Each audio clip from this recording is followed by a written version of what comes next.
Je suis professeur à l'université Paris-Dauphine et je préside Cyclope, qui est un institut d'analyse des marchés mondiaux. Et nous venons de présenter à Dakar, pour la première fois en Afrique, notre rapport sur les matières premières et l'Afrique. Donc le Cyclope 2016, c'était le 30e rapport Cyclope, mais c'est la première fois que nous avons fait une édition spéciale sur les perspectives des marchés de matières premières et l'Afrique. Et pourquoi la situation des marchés mondiaux de matières premières en Afrique?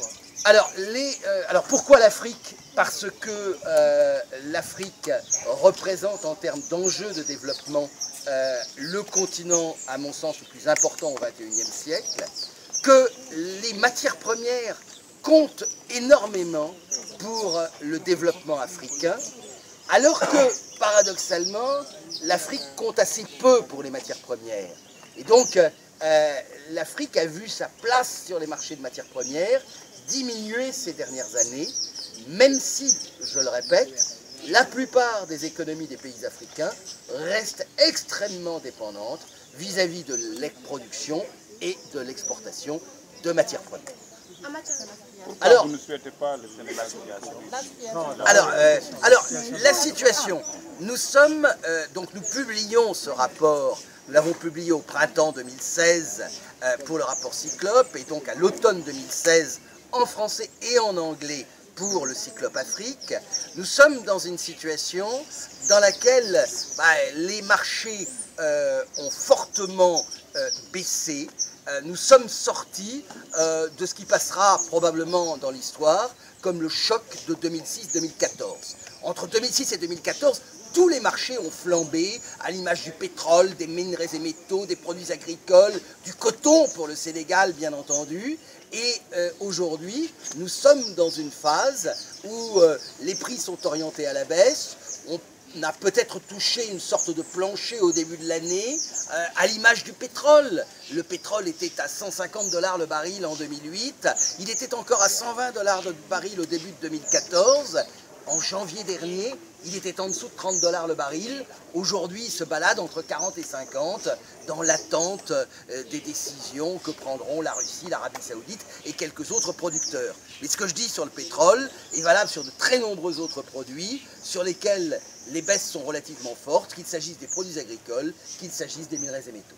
Et aujourd'hui, quels sont les défis en ce qui concerne l'Afrique? On a donné en sous-titre à ce livre le titre d'un recueil de poèmes d'un poète sénégalais, Birago Diop, excuse-moi, Leurres et lueurs. Leurre, c'est-à-dire illusion quelque part. Et c'est vrai qu'au moment de la flambée des prix, nous avons tous eu l'illusion qu'on allait pouvoir se développer pour pas cher. Et ça a été le miracle de l'Angola, du Nigeria, etc. Aujourd'hui, avec des prix plus bas, avec des prix qui ne couvrent même pas les équilibres budgétaires des pays concernés, regardez le Nigeria, la dévaluation de la Naira, regardez le Ghana, qui était tout heureux il y a quelque temps d'avoir du pétrole et qui aujourd'hui est obligé d'aller faire de la mendicité au FMI. Et donc, le premier défi, c'est de gérer cette instabilité, c'est de gérer ce qui risque d'être une période relativement longue de prix relativement déprimés, premièrement.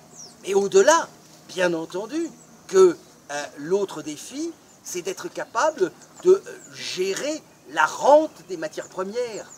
Le Sénégal a découvert du pétrole et du gaz. Comment gérer ce pétrole et le gaz, et ce gaz, non pas en dépensant l'argent dans l'immédiat, mais en le gérant sur la longue période pour les générations futures. C'est un défi.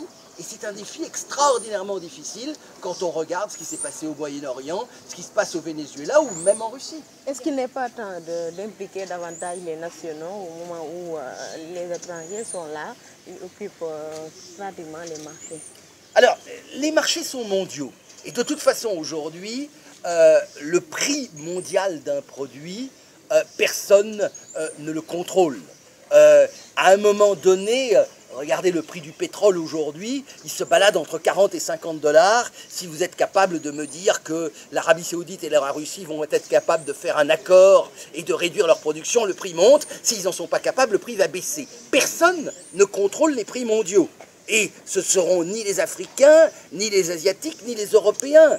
Le prix, à un moment donné, c'est la somme des anticipations de ce que nous pensons que demain sera le rapport entre l'offre et la demande. Êtes-vous capable de me dire si nous aurons une bonne météo sur l'année à venir et si nous aurons une bonne production agricole mondiale, par exemple? Cela, je ne sais pas. Comment le Sénégal doit faire donc, alors, le Sénégal, la malédiction du pétrole? La malédiction du pétrole, alors si, là on a quelques idées. C'est, par exemple, de gérer à part la rente pétrolière.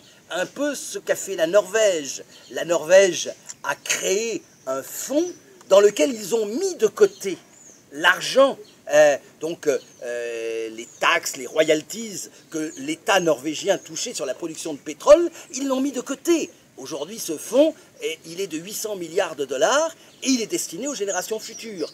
Le Chili avait bien géré la rente du cuivre. Et vous voyez le parallèle qu'on peut faire avec la République démocratique du Congo ou la Zambie, où là, le cuivre a été pillé à la fois par les gouvernants, par les guérillas, etc. Donc, ce qui est important, c'est d'isoler cette rente de manière à ne pas dépendre à l'avenir, de se dire, bon, aujourd'hui, le pétrole vaut 40 $, demain, il vaudra peut-être, certainement même, mais je ne sais pas quand, demain, 100 $. Il faut que je sois capable d'assurer les équilibres. Et il ne faut surtout pas que je m'engage dans des dépenses et je dois utiliser la rente pétrolière ou gazière si elle existe, bien entendu pour des dépenses d'infrastructure, mais certainement pas pour des dépenses permettant simplement d'équilibrer le budget et de payer les fonctionnaires. Votre collègue a tout à l'heure parlé de